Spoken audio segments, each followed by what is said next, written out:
আমাদের ভুলে গেলে চলবে না। কৃষক বাঁচলে দেশ বাঁচবে, তাই তাদেরকে সাহায্য করা উচিত।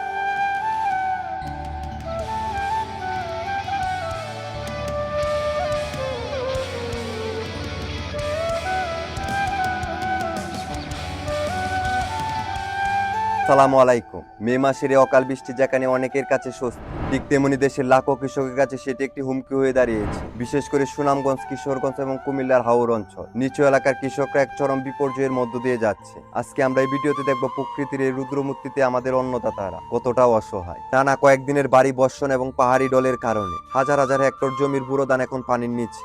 বিশেষ করে সুনামগঞ্জের বুড়ো চাষিরা সবচেয়ে বেশি ক্ষতিগ্রস্ত।